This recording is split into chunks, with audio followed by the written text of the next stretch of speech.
11वीं पुतली त्रिलोचना की कथा।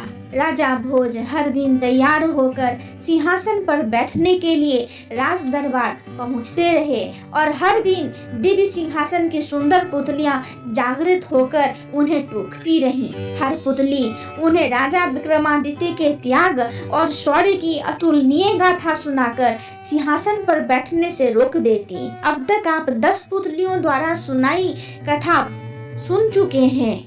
आइए आज सुनते हैं 11वीं पुतली त्रिलोचना की सुनाई कथा। अगले दिन राजा भोज जब दरबार में पहुंचे तो 11वीं पुतली त्रिलोचना जैसे जागृत होने के लिए तैयार ही बैठी थी।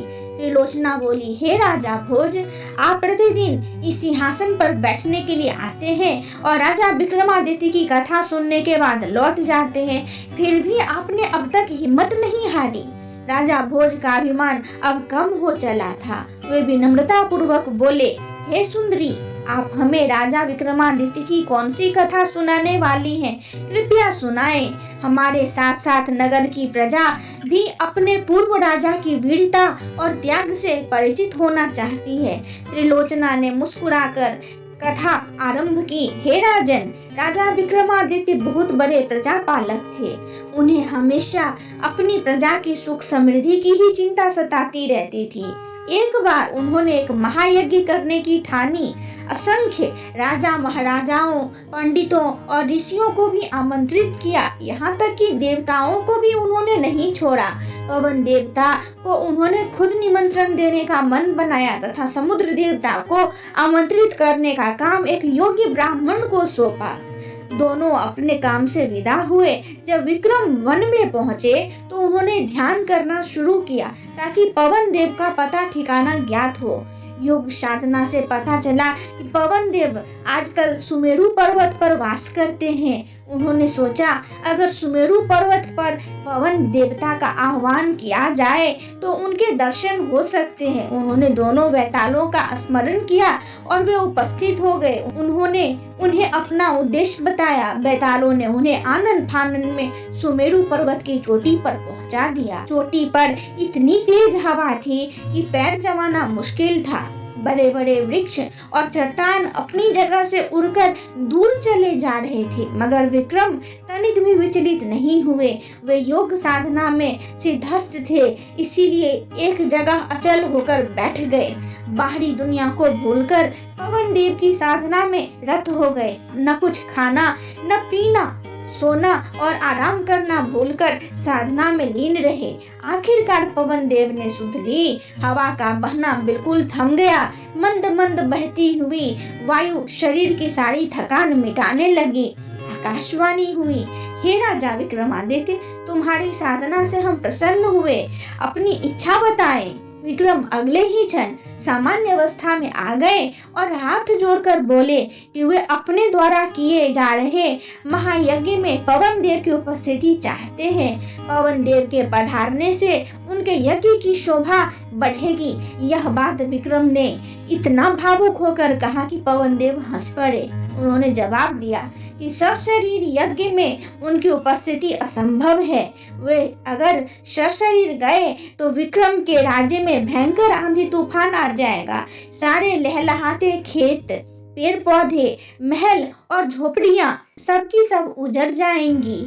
रही उनकी उपस्थिति की बात तो संसार के हर कोने में उनका वास है, इसीलिए वे अप्रत्यक्ष रूप से उस महायज्ञ में भी उपस्थित रहेंगे। विक्रम उनका अभिप्राय समझकर चुप हो गए। पवन देव ने उन्हें आशीर्वाद देते हुए कहा कि उनके राज्य में कभी अनावृष्टि नहीं होगी और कभी दुर्भिक्ष का सामना उनकी प्रजा नहीं करेगी। उन्होंने विक्रम को कामधेनु गाय देते हुए कहा कि इसकी कृपा से कभी भी विक्रम के राज्य में दूध की कमी नहीं होगी। जब पवन देव लुप्त हो गए तो विक्रमादित्य ने दोनों बैतालों का स्मरण किया और बैताल उन्हें लेकर उनके राज्य की सीमा तक आए। जिस ब्राह्मण को विक्रम ने समुद्र देवता देवता को आमंत्रित करने का भार सौंपा था, वह काफी कठिनाइयों को झेलता हुआ सागर तट पर पहुंचा। उसने कमर तक सागर में घुसकर समुद्र देवता का आवाहन किया। उसने बार बार दोहराया कि महाराजा विक्रमादित्य महायज्ञ कर रहे हैं और वह उनका दूत बनकर उन्हें आमंत्रित करने आया है। अंत में समुद्र देवता असीम गहराई से निकलकर उसके सामने प्रकट हुए। उन्होंने ब्राह्मण से कहा, उन्हें उस महायज्ञ के बारे में पवन देवता ने सब कुछ बता दिया है। वे पवन देव की तरह ही विक्रमादित्य के आमंत्रण का स्वागत तो करते हैं, लेकिन सशरीर वहाँ सम्मिलित नहीं हो सकते। ब्राह्मण ने समुद्र देवता से अपना आशय स्पष्ट करने का सादर निवेदन किया तो वे बोले कि अगर वे यज्ञ में सम्मिलित होने गए तो उनके साथ अथाह जल भी जाएगा और उनके रास्ते में पड़ने वाली हर चीज डूब जाएगी। चारों ओर प्रलय सी स्थिति पैदा हो जाएगी, सब कुछ नष्ट हो जाएगा। जब ब्राह्मण ने जानना चाहा कि उसके लिए उनका क्या आदेश है तो समुद्र देवता बोले कि वे विक्रम को सकुशल महायज्ञ संपन्न कराने के लिए शुभकामनाएं देते हैं। अप्रत्यक्ष रूप में यज्ञ में आद्योपित विक्रम उन्हें महसूस करेंगे, क्योंकि जल की एक एक बूंद में उनका वास है। यज्ञ में जो जल प्रयुक्त होगा उसमें भी वे उपस्थित रहेंगे। इसके बाद उन्होंने ब्राह्मण को 5 रत्न और एक घोड़ा देते हुए कहा, मेरी ओर से राजा विक्रमादित्य को यह उपहार दे देना। ब्राह्मण घोड़ा और रत्न लेकर वापस चल पड़ा। उसको पैदल चलता देख वह घोड़ा मनुष्य की बोली में उससे बोला कि इस लंबे सफर के लिए वह उसकी पीठ पर सवार क्यों नहीं हो जाता। उसके नानुकुर करने पर घोड़े ने उसे समझाया कि वह राजा का दूत है, इसलिए उसके उपहार का उपयोग वह कर सकता है। ब्राह्मण जब राजी होकर बैठ गया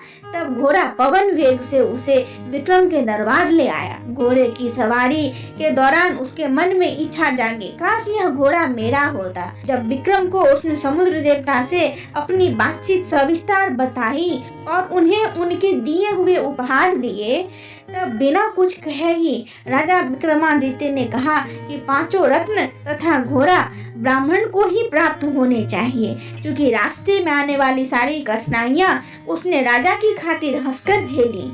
उनकी बात समुद्र देवता तक पहुंचाने के लिए उसने कठिन साधना की। ब्राह्मण रत्न और घोड़ा पाकर अति प्रसन्न हुआ। इतना कहकर त्रिलोचना बोली, राजन, विक्रमादित्य की तरह प्रजापालक और अत्यंत दयालु राजा न हुआ और न होगा। अगर इस सिंहासन पर बैठने की लालसा है तो को भी उनके गुणों को आत्मसात करना होगा। त्रिलोचना पुनः पुतली रूप में सिंहासन पर स्थापित हो गई। अगले दिन 12वीं पुतली पद्मावती ने रोका राजा भोज का रास्ता और सुनाई आकर्षक गाथा।